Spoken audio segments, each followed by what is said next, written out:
stars, period.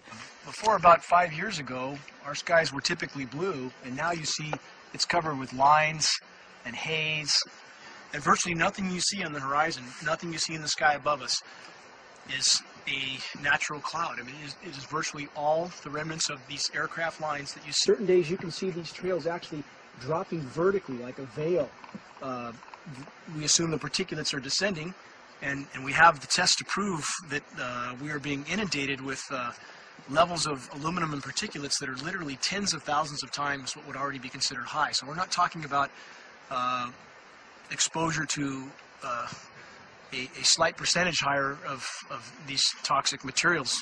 We're talking about quantities, for example, off the side of Mount Shasta. If you can pan back, that's a landmark in Northern California, considered to be a pristine water source. Aluminum or snow sample off the side of Mount Shasta tested 61,000 parts per billion.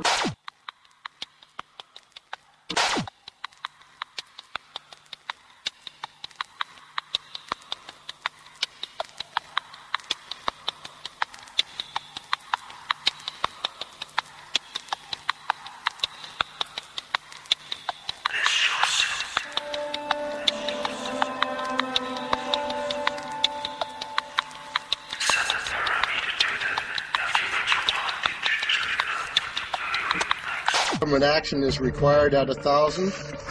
This is 61 times over the government limit, and our hikers are drinking this poisonous water on Mount Shasta Mountain itself. Barium, 83. Strontium, 383. So this summer, the people climbing are drinking poison. Basically. I certainly wouldn't want to drink 61,000 micrograms per liter of aluminum. And again, we've already seen in 5 years soil pHs in this area that have escalated 10 to 12 times, and we can prove that conclusively. Well, this is not speculation. We can prove conclusively that these metals have been in the rain. We have duplicate samples.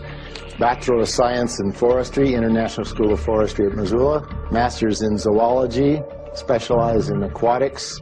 35 years with the U.S. Forest Service as a wildlife biologist, and before that, several years with the USDA Soil Conservation Service as a soil conservationist. Also have run the botany programs, range and grazing programs, and I continue that today. Right now I do a lot of master gardener consultation work. When I started this garden back in about 2005 or so, pH here was 5.5, 5.6. This is the old soil survey of the county. You can look at the page right here. This is my soil right here.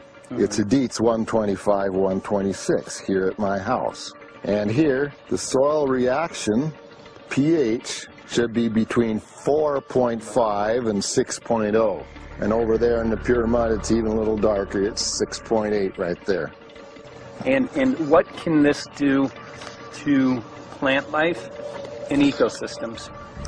Well, you haul one of these things out and you start looking at the little things that are crawling around the soil. A lot of times they aren't there anymore. The little soil arthropods that you can barely see on a microscope, you can actually see movement with this. Little tiny macroscopic, look like little moving pieces of dust. Those start to go away. They're not gone entirely, but they start to go away. This is black oak acorns. You know, this is pieces of cedar wood. You know, come on, folks. This should be very acid, and I'm getting 10 times higher than expected. There's something really wrong.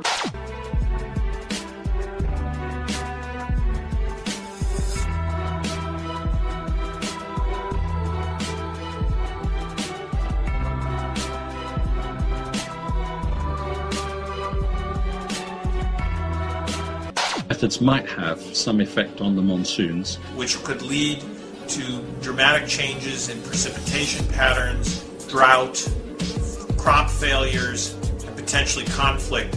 En Chine, le nord et le centre du pays manquent également cruellement d'eau, du jamais vu depuis 60 ans.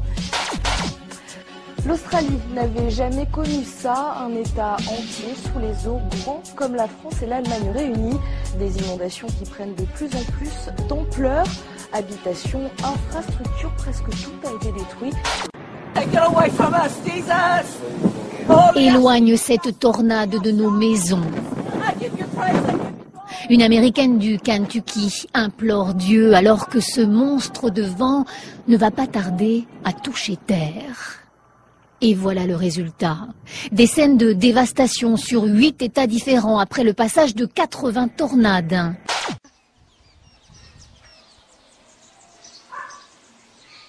Voilà.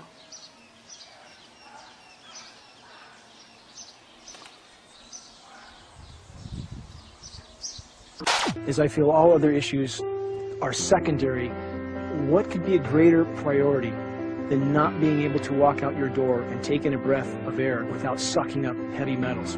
If our land base is being poisoned, if our waters are being toxified, what will we have left to work with? Whatever we choose to focus our time and energy on, whatever our political beliefs, that this is a common ground for all of us. We must have air that we can breathe that's not full of toxic chemicals and metals.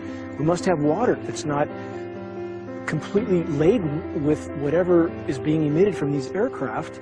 And if people stopped to consider that the atmosphere is as thin as a layer of paint on a basketball, it is an extremely thin layer that allows life to exist on this planet. To simply treat it as a physics lab and experiment with it until it is broken beyond repair is folly of unbelievable proportion. And if people understood that this sort of experimentation not only is going on, but has been going on for a very, very long time. Going back 50 years, there's been countless climate manipulation, weather modification programs that the vast majority of the public is completely unaware of.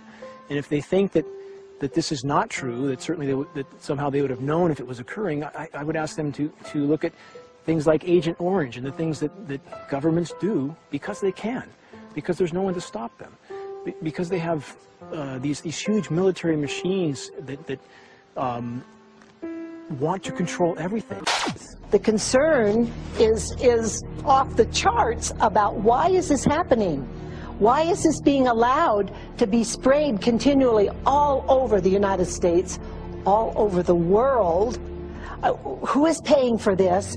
I mean, the incidence of Alzheimer's has just skyrocketed, which evidently has to do with an accumulation of aluminum in the brain cells.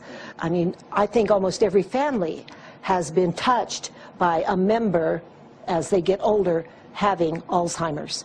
And it's a horrible disease. And to say that, well, this just came because people drank soda pop out of aluminum cans, you know, when my father passed away with Alzheimer's and he didn't ever drink soda pop. Il ne peut y avoir d'agriculture pérenne que si on est sur des sols vivants. Le sol abrite 80% de la biomasse vivante. Donc si vous tuez, on en a tué 90%, c'est qu'on est en train de tuer tout ce qui est à la source de la vie. C'est quand même les microbes qui nourrissent nos plantes, qui font que nos plantes sont saines, sont nutritifs pour nous. Alors que maintenant, les gens, enfin, nous sommes quand même dans la société la plus confortable de l'histoire de l'humanité et nos dépenses de sécurité sociale augmentent de 6% par an. Il y a quand même des questions à se poser, quoi. Nous avons en ce moment, depuis 20 ans, nous traversons les années les plus sèches depuis 3000 ans dans l'histoire de l'Europe. Et les écologistes, à l'heure actuelle, se posent la question de savoir à quel moment c'est l'humanité qui commencera à s'écrouler. C'est-à-dire, pour le moment, on a détruit 90% de notre biodiversité. En Europe, ça va encore pour nous. Donc les écologistes disent, est-ce que c'est à 95% que le système va lâcher? Est-ce que c'est... On ne sait pas. La catastrophe du Crétacé est ridicule en comparaison de ce qui se passe en ce moment. Mais ça meurt, puis les gens attendent, disent, peut-être qu'un jour on va voir quand ça va péter, quoi. And all of us have a duty to stand up and speak out about it. Why is the water being contaminated? Why is the soil being contaminated? Why are aluminum-related diseases going up? And it's affecting all of us, and thus we all have the duty to stand up and speak out and get educated and stop this. For our own sake, for our children's sake, it is a crucial moment in history right now. As human beings, we need to decide whether to live on our knees while being sprayed and poisoned every day, while being under a continual threat, or whether we are going to stand up and live as free human beings and seek truth, justice, peace, and freedom for all of God's children. Thank you very much, everybody.